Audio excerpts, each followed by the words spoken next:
আমার খবর। বেতন বৃদ্ধির দাবিতেই একদিনের কর্মবিরতি ও পেন ডাউন কর্মসূচি পালন করলেন ন্যাশনাল হেলথ মিশনের কর্মীরা। সিউড়ি সহ বীরভূম জেলার বিভিন্ন প্রান্তে এদিন এই কর্মসূচি পালিত হয়। কর্মীদের অভিযোগ, সম্প্রতি রাজ্যের বাজেট পেশ হলেও সেখানে তাদের বেতন বৃদ্ধি বা আর্থিক সুবিধা নিয়েও কোনো ঘোষণা করা হয়নি, অথচ তাদের অধীনস্থ আশা কর্মীদের ভাতা ও বেতন বৃদ্ধি করা হয়েছে। ফলে দীর্ঘদিন ধরে একই বেতনে কাজ করা এনএইচএম কর্মীদের মধ্যে ক্ষোভ তৈরি হয়েছে।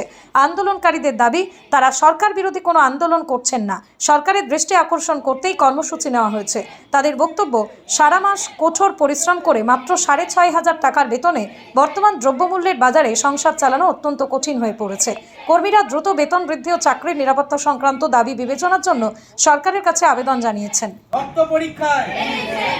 জনকল্যাণ শিবিরে আমরা হচ্ছি এনএইচএম কর্মী।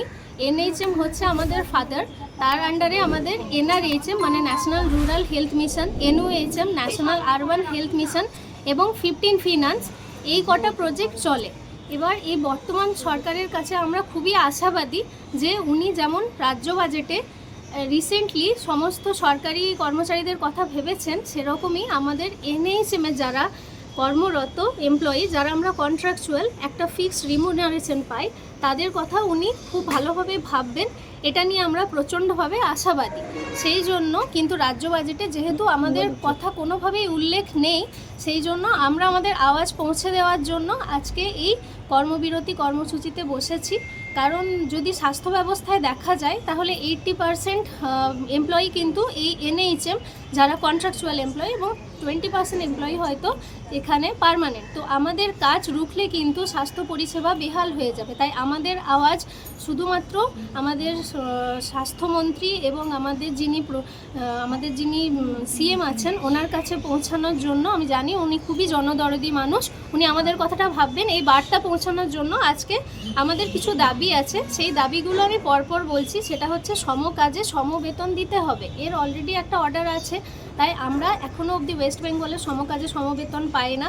আমাদের দাবি সেম স্যালারি স্ট্রাকচার আমাদের দিতে হবে, তাছাড়া রেগুলারাইজেশন করতে হবে, নিয়মিতীকরণ করতে হবে, পেনশন এবং রিটায়ারমেন্ট বেনিফিট আমাদের লাগবে, তাছাড়া হেলথ ইন্স্যুরেন্স এবং রিস্ক কভারেজ দিতে হবে। তার কারণ হচ্ছে বিভিন্ন রকম হেলথ রিস্ক মানে বিভিন্ন রিস্কি এরিয়ায় আমাদের কাজ করতে হয়, তাই রিস্ক কভারেজ এবং হেলথ ইন্স্যুরেন্স লাগবে।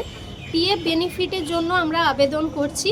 তাছাড়া যে এজেন্সি দ্বারা রিক্রুটমেন্ট যেগুলো করা হচ্ছে সেগুলো বন্ধ করতে হবে এবং পার্মানেন্ট রিক্রুটমেন্ট চালু করতে হবে। 2026-27 শিক্ষাবর্ষে বিশ্ব বাংলা বিশ্ববিদ্যালয়ের বিভিন্ন স্নাতকোত্তর বিষয়ে ভর্তির জন্য অনলাইনে আবেদনপত্র আহ্বান করা হচ্ছে।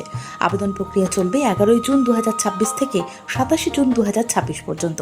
ভর্তি সংক্রান্ত বিস্তারিত তথ্য এবং অন্যান্য নিয়মাবলী বিশ্ববিদ্যালয়ের ওয়েবসাইট www.bbb.ac.in দেওয়া রয়েছে। দেখতে চোখ রাখুন আমাদের ফেসবুক ও ইউটিউব চ্যানেলে।